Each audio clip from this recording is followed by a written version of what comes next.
Only 5 or 6 times in all the decades that I've been doing this have I seen it go past 36 months. Less than a half dozen times that I've seen it go past 36 months. And so it's pretty rare. And if you think, well, can it ever go past 48 months? When you ask if anything is possible, the answer is, well, anything's possible. But that's extremely unlikely.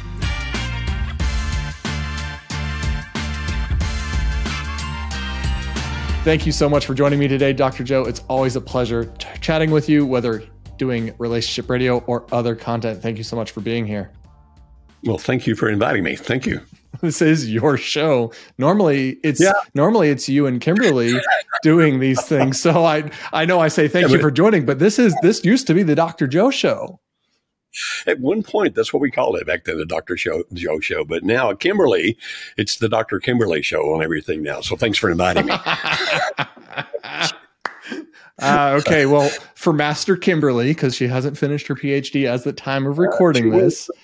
She's not far away. No, she is not far away. So just to recap, we are going to be answering questions from the listeners of this show. And if you're ready, I will intro the first question. Sure. Absolutely. Okay.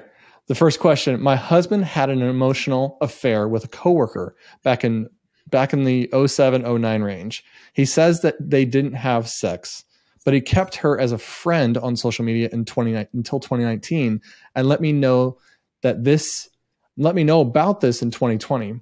How long can someone be in limerence? We've had marriage troubles for about 13 years. Okay, when you say how long can a person be in limerence, you understand that with each individual that will vary. But statistically speaking, it's going to last somewhere between 3 months and 48 months. Most of them, based on my experience, end by the 24th month or by the second year. Only 5 or 6 times in all the decades that I've been doing this have I seen it go past 36 months.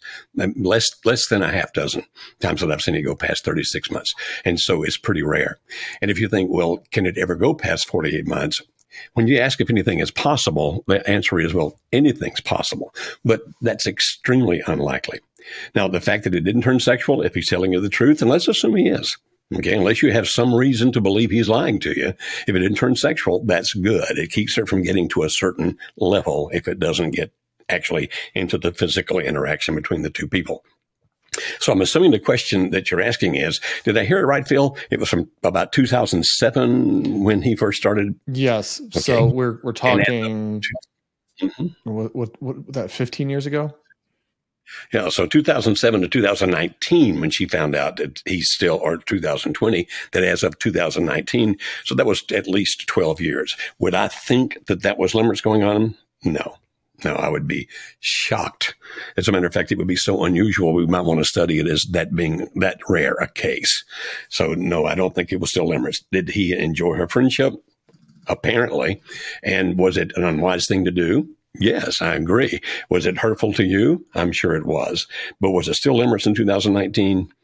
No, I'm not a betting man, but if I were a betting man, I'd bet the farm that it was not. That's very interesting. That's a good reminder about the different stages of limerence and understanding what that is. Next question, as we keep ourselves rolling along. This question is, how do I start trusting my husband again after an emotional affair and stop secretly checking his phone, etc.? He told me he was starting to have feelings for someone at work. He ended it. However, I discovered more texts and I'm still filled with anxiety. Yeah, Phil, you and I just recently did a 4-night series about trust that you and your crew are turning into a toolkit that I would strongly recommend to this person. Get the toolkit. But understand, when you trust, you see, we talk about trust, mistrust, and distrust. Trust is predictive. Trust says, I believe that the decisions that you make and the actions that you take will be for the benefit of our relationship or the benefit of me. Distrust is, no, I now have evidence that when you make your decisions or do your actions, it's maybe in your mind benefiting you, but it's certainly not for the benefit of the relationship and not for the benefit of me. Mistrust says, I don't have enough evidence to know either way. Now, what you're indicating is at this point that you distrust and you want to check the phone, those kinds of things. That actually makes sense. But sneaking to do it actually is going to work against you. In that series, and we hope that you get it as soon as it comes out, it talks about calculative trust. Calculative trust is basically a system for rebuilding trust. And so it might be, I need to be able to see inside your phone. I want you to make that available to me.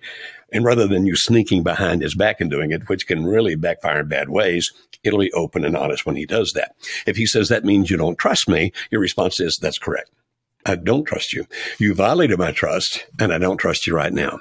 But I'm willing to rebuild that trust so we can get back to trust. But to go through that, we have to calculate some things that need to occur. That's why we call it calculative trust. Things that need to happen so I can trust you again. So without going into what we did in 4 nights, 2 hours each night, let me recommend that you get that toolkit and that you do build a process with him, even if he resists it a little bit to begin with, saying, no, I want to trust you again, but this is the process to how we get there. I think there's another piece to this, Dr. Joe, of what we teach in our push behavior. So this does kind of fall under the category. This does fall under the category of hovering. So what are some good recommendations for someone to stop that push behavior of hovering? Well, the best is if you can get the other person to agree to be transparent and open so that you don't have to. If the individual doesn't do that, then you're faced with a decision. Am I going to trust him or her, even though they will not make themselves completely transparent to me? But I think the worst thing you can do for them and you is to do the sneaky stuff. Because our experience is, whenever you get caught, and ultimately almost everybody does, that when you get caught, rather than being about your spouse's behavior, it's going to be about how dare you violate my privacy. So again, best thing, ask. Get the transparency. Second thing, if he or she refuses that, you've got to decide, am I going to take the risk to trust without any way to check things, or am I going to decide that I can't do that? And if you can't do that, then rather than sneaking, just let him or her know, no, this isn't going to work this way. I have to have reassurance, and I don't want to be the person that's going to be prying and sneaking around. So we have to work out something if we are to continue. Next question, a little context before I read it. This question comes in from somebody in their 50s, and the topic is their goals have changed. So the question starts with, the husband wants to move ahead in life and relationship, even alone, while I am struggling with my needs and wants. I need dignity and financial security, which I am not getting in marriage or in my work, which is not enough. How do I bring... Okay, here's the real question. How do we bring love back into the marriage? I think love is actually going to be a second or third step in the process. Now, I must understand. I know that you want to love and you want to love right now. But in the process that you're talking about, we have a toolkit that if you have access to it, please get it, called A Definitive Guide to Boundaries. If you don't, you can find it. Okay. The Definitive Guide to Boundaries. And I do several videos there, including some PDFs we give you. And if you do that, please fill out those PDFs because they'll get you to think. Just listening to me won't be enough. You really need to think through the process. And it has in it 2 things. One is what we call stops, like this cannot continue. And if it continues, this is a negative consequence that's going to occur. And the other is called a core. This is a continuing our relationship essential. I have to have that if this relationship is to continue. Now, at this point, when you're saying, I just want him to love me again, I get it. But based on what you just said, where that you're not being treated with dignity, where that there are some financial difficulties because he's not taking care of you, where that he seems to be so focused on his own future that he's not even considering yours. I think the first thing you have to start with, I should say, are the stops and cores, the boundaries as people refer to them. Now, is he going to react negatively? Probably. Does that mean you shouldn't do it? We talk about not pushing. Remove as many pushes as you can, but there are some pushes that you have to do. And to take care of yourself physically, financially, those kinds of things, those are essential pushes. They need to occur. And if he reacts negatively to a push like that, at least you can still sleep at night because, even though he got mad about that, I did what was the best thing to do. It was the right thing to do because I can't be treated like I'm a doormat. I can't be treated as if I don't exist. And so, yes, expect him to react negatively. But if you keep being strong, positive, warm, all those kinds of things we teach you to be, ultimately it can work to your advantage, even if in the short term it's going to be very negative. Now, down the line after that, you can work on love. But you're not going to feel loved as long as you feel disrespected. I mean, I could cite all the research on that, but as long as you feel disrespected, you're not going to feel love. As long as he feels he doesn't have to respect you, he's not going to feel love toward you either. So start here with the boundaries, if you will. Do that well, and then hopefully love comes later. One last thing I'll say about that. You have to enforce the consequences. If you set the boundaries and he doesn't do what he should do, if you do not enforce the consequences, it's an exercise in futility. And after that, very little that you say is going to be paid attention to.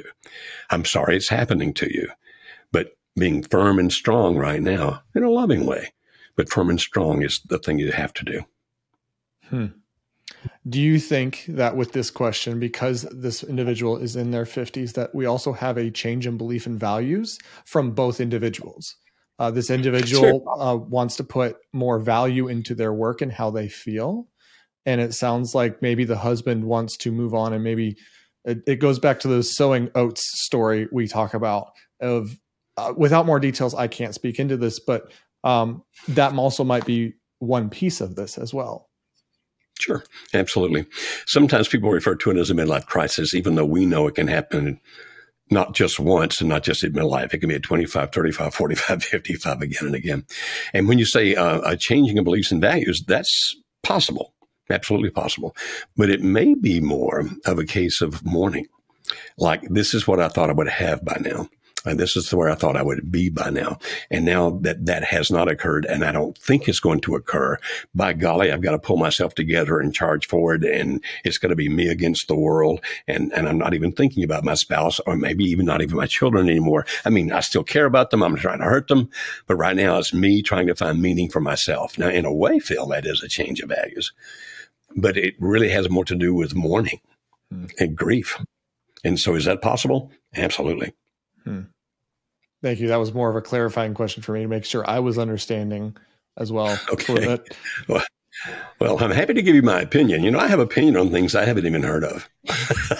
I was what's funny about that, I was at an event this past week with some friends, and somebody from the stage is like, listen, I'm not the smartest person in this room. I may put on this event, but if you ask me my opinion, I'm going to tell you first if I have direct interactions with that situation or issue. So no different than ours. But if I have none of them, I'm still going to give you opinion, because that's just who I am. I have an opinion about anything I'm asked. Plus, if you think about it, Phil, and this is true of you, you're a very bright young man, that because of the experiences that we actually go through, and the experiences we see other people go through that we can vividly connect to emotionally, often our wisdom is broader than we think it is, because even if I haven't heard of that, well, the same principles actually apply over there. And therefore, it's not a wild guess. It's actually pretty wise, because you've learned the principles about life and how people operate. Well, I appreciate the compliment. That was not necessary, but I do appreciate it. You're very welcome. I wouldn't give it if I didn't mean it. Well, that's very nice of you. I just want to say thank you for joining me, answering these few questions. We're going to do a couple more of these episodes just like this. So if you want to hear more answers like this from Dr. Joe, please visit us and join us for the next episode of Relationship Radio. Thanks so much for watching this video. If you'd like to learn more about what Limerence is, watch one of our videos right here. If you'd like to learn more about our 3-day intensive couples workshop or solo spouse workshop, please click here. Don't forget to like, subscribe, and hit that bell notification so you're notified next time we drop another video. We'll see you in the next one.